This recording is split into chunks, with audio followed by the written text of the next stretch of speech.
What's up? Welcome into your daily Buckeye Blitz for a Tuesday.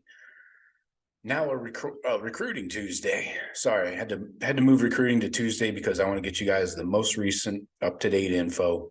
And we had dudes on campus over the weekend, so I want to make sure I get all the info to you as recent as possible.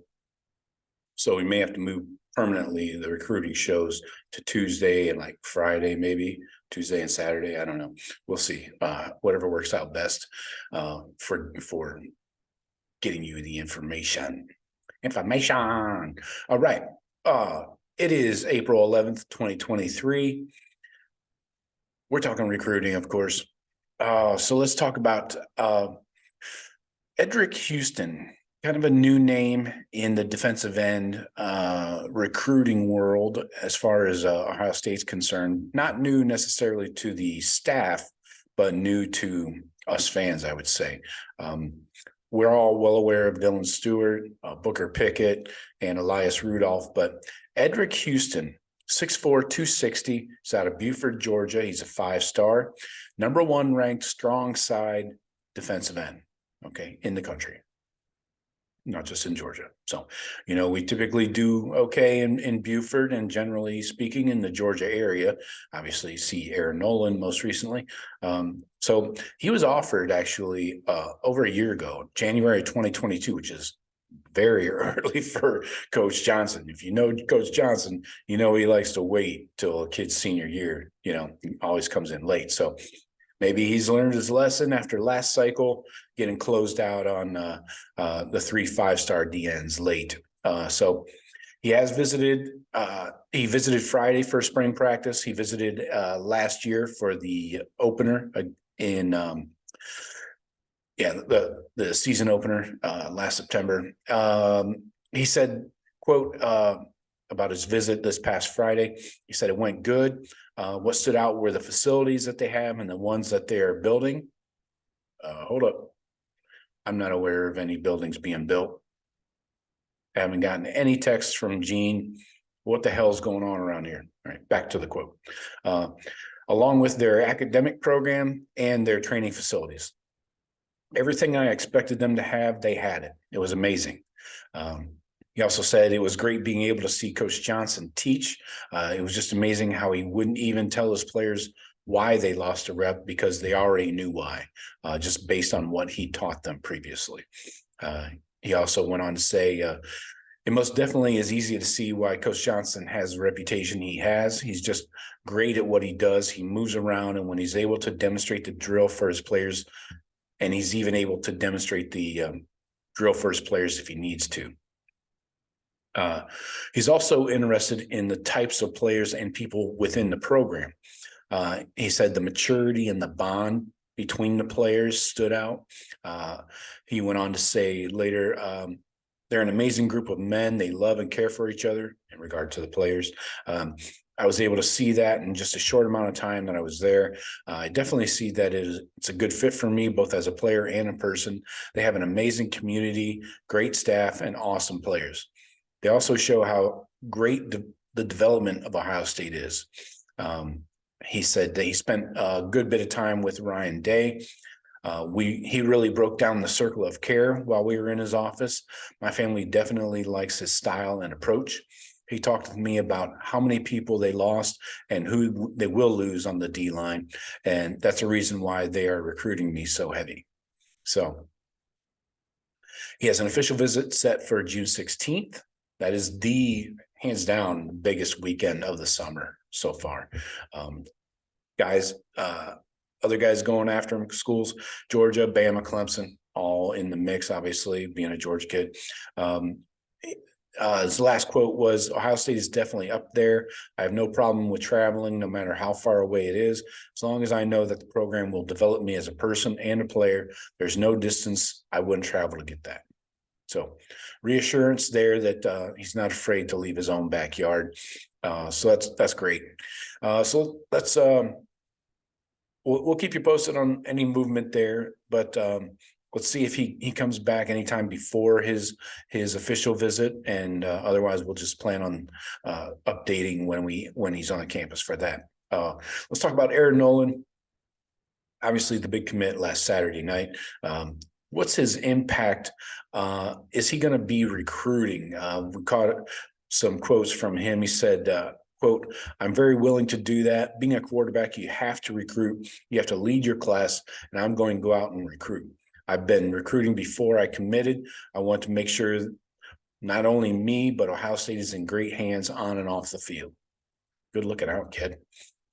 So it seems like obviously Aaron Nolan knew where he was going. He's just waiting on that formality of getting the official offer in person.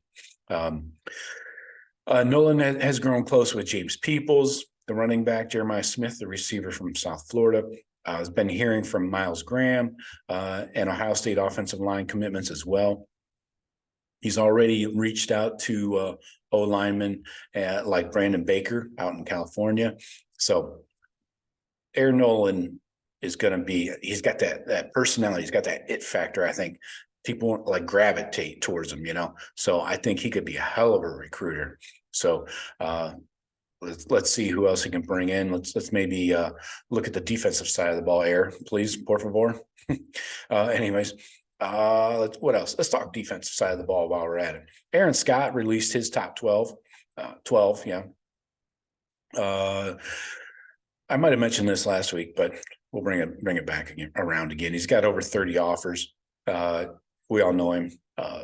Corner from Springfield, Oregon, USC, Michigan, Ohio State, Penn State, Florida State, Louisville, Tennessee, Kentucky, Pitt, Oklahoma, and Notre Dame.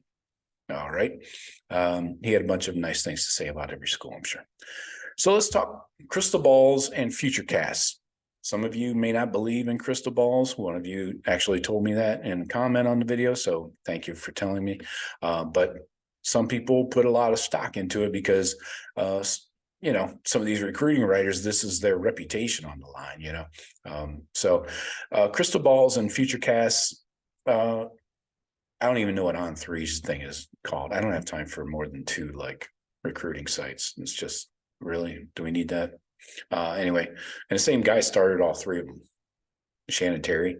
Anyway, so crystal balls are flowing in quickly for Aaron Scott, the corner to the Buckeyes. Corner Miles Lockhart, by the way, on campus starting Monday the 10th and Tuesday. So today, I think that's just a 2-day visit. Anyways, if he doesn't commit while he's here, it's just a matter of time. It could be like a spring game commitment if they wanted to hold off just to, get that momentum and feel the juice. Also, crystal balls coming in for Bryce West, the corner to Ohio State from Glenville. Texas linebacker Peyton Pierce, crystal balls and future casts coming in for him. Ohio safety Reggie Powers, future casts and crystal balls coming in. I almost flipped my words there. Demarion Witten, the tight end from Glenville as well. Crystal balls coming in. And the St. Louis, Missouri receiver, Jeremiah McClellan, the most recent target of Brian Hartline's eye. He is getting future casts and crystal balls to the Buckeyes. So let's get into our visitor list as it's been updated. Unofficial visits, mentioned Miles Lockhart here since Monday. Then for the spring game this coming weekend, they'll be here. Most of these are all 2-day visits, so 14th and 15th, Friday, Saturday. You got Ohio running back Sam Williams-Dixon, Maryland running back DeJuan Williams, Florida receiver Jeremiah Smith, Ohio State commit, Ohio tight end Demarion Witten, Indiana offensive tackle Ian Moore, current commit, Ohio O-lineman Mark Nave, current commit, North Carolina tackle David Sanders, Ohio Twins, another set of twins. I did my homework on these 2 guys, Mercer Lanuski and Charlton Lanuski. They're unranked right now, which is odd for 2024 guys. So these guys will be on campus. Maryland offensive tackle Ryan Howerton, Florida defensive tackle Jaden Jackson, Florida DN Booker Pickett Jr., Mississippi DN Kamarion Franklin, Mississippi outside linebacker Jamonta Waller, Maryland corner Ife Obuduke, and Texas safety Corian Gibson. Now for our officials, so no action between from after the spring game. Now the portal does open up. Keep that in mind. Right after the spring game or around the spring game, the 15th. Anyways, official visits, June 16th to the 18th, Maryland defensive end, Dylan Stewart, Georgia defensive end, King Joseph Edwards, Georgia linebacker, Sammy Brown, Arizona corner, Miles Lockhart, Florida corner, Charles Lester III, Chucky Three Sticks, Georgia safety, KJ Bolden, Tennessee athlete, Boo Carter. Now we've got three more on June 23rd to the 25th. Texas running back James Peoples, current commit. Illinois defensive tackle Justin Scott, and then Maryland outside linebacker Jalen Harvey. Those are officials as well. So that's the list as of right now. Spring game is going to be loaded with dudes. Again, look for some more booms coming out soon. I'll be putting out another breaking booms episode as soon as somebody commits. I think we're probably going to have a few. I hope they're on the defensive side of the ball. Please, Christ. Defensive side of the ball, please. So give us some corners. Really need some corners. Linebacker would be good. So that's all I got for you today. Hope you enjoyed that recruiting update. Keep it locked in here. Please subscribe and like and all that stuff. It really helps other people find the show, which is important because there's a lot of Buckeye fans that are just misdirected and misguided. They don't even know that we're out here. We're out here for you. We're here for you. Take my hand. Anyway, that took a left turn. Talk to you guys later. Go Bucks.